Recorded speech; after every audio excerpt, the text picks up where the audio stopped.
Hai semuanya, ketemu lagi dengan Media Boss ID.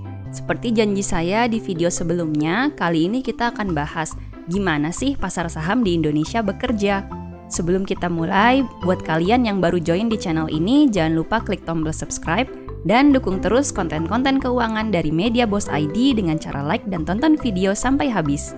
Untuk yang penasaran sama konten-konten Media Boss ID sebelumnya, bisa lihat di sini nih. Nah teman-teman, di video lalu saya udah bahas apa itu saham dan faktor yang mempengaruhi harga saham. Terus kalau di Indonesia, sebenarnya gimana sih pasar saham itu bekerja? Siapa aja yang terlibat di dalamnya dan apakah hanya investor dan perusahaan yang jualan saham aja?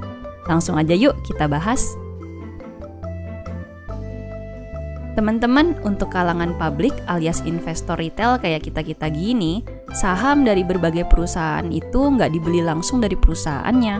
Kita nggak bisa langsung datang ke perusahaan yang dimaksud terus beli sahamnya. Tapi kita belinya di broker alias perusahaan sekuritas.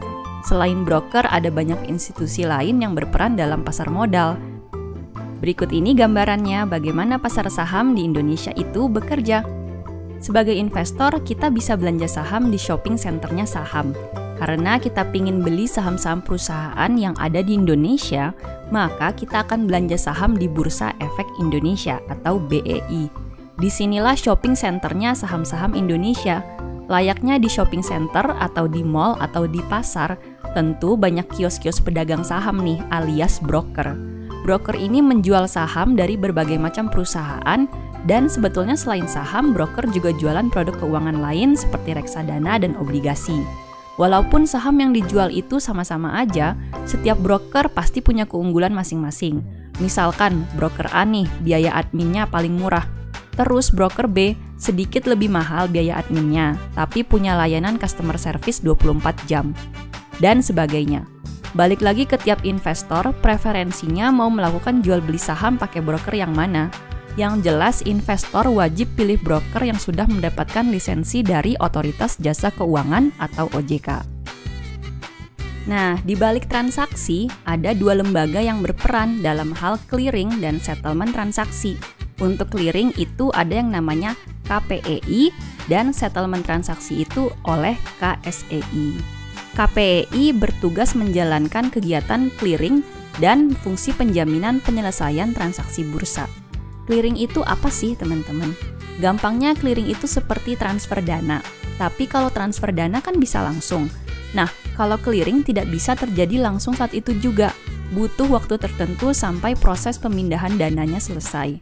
Karena di sini yang diperjualbelikan adalah saham, maka secara sederhana tugas KPEI adalah menjamin bahwa pihak pembeli akan memperoleh saham yang dibelinya pada tanggal jatuh tempo transaksi bursa.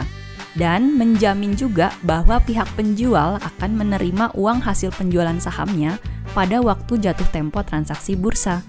Untuk pasar reguler, biasanya hari jatuh tempo bursa itu adalah T+2, alias 2 hari setelah transaksi jual beli saham dilakukan. Kalau KSEI, tugasnya adalah sebagai kustodian sentral.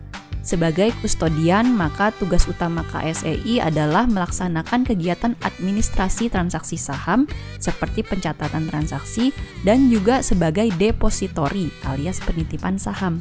Jadi saham yang kamu beli lewat broker itu sebetulnya dititipkan di KSEI dalam suatu subrekening saham atau subrekening efek SRE atas nama kamu. Dan saat kamu menjual saham, sahamnya akan diambil lagi dari SRE sebelum dijual ke investor lain lewat broker. Nah, semua kegiatan yang ada di pasar modal termasuk pasar saham itu diawasi oleh OJK ya. Jadi kegiatan yang dilakukan oleh broker, BEI, KPEI, dan KSEI mesti sejalan dengan regulasi yang sudah ditetapkan oleh OJK. Oh iya, dalam jual beli saham ada 2 jenis satuan nih, yaitu lembar saham dan lot. Satu lot itu sama dengan 100 lembar saham. Dan untuk bisa beli saham di broker manapun, tiap kali transaksi itu minimal 1 lot. Dari sudut pandang investor, secara transaksi kita biasa berhubungan langsung dengan broker, karena memang tugasnya broker adalah mengurus transaksi jual beli saham nasabah-nasabahnya. Tapi uang yang kita punya untuk membeli saham ataupun uang hasil jual saham itu nggak akan disimpan di broker. Uang investor akan disimpan di bank kustodian dalam rekening dana nasabah atau RDN atas nama investor tersebut. Bank umum bisa menjadi bank kustodian juga kok, asalkan memperoleh persetujuan dari OJK.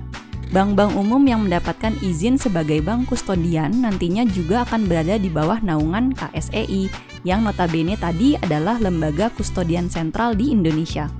Setelah melihat gambaran tentang bagaimana pasar saham di Indonesia, harapan saya teman-teman lebih yakin untuk investasi saham, karena ternyata pasar saham di Indonesia itu udah established dan regulated loh. Udah nggak sabar ya untuk investasi di saham. Tapi sebelum kamu mulai invest, sedikit bocoran nih. Untuk video selanjutnya saya akan bahas dulu tentang manfaat dan resiko investasi saham, kemudian cara memulai investasi di saham. So, nantikan video-video Media Boss ID selanjutnya ya. Hope you like this video, hope you find this useful. Klik like, subscribe, dan kalau mau diskusi bisa langsung komen ya. See you!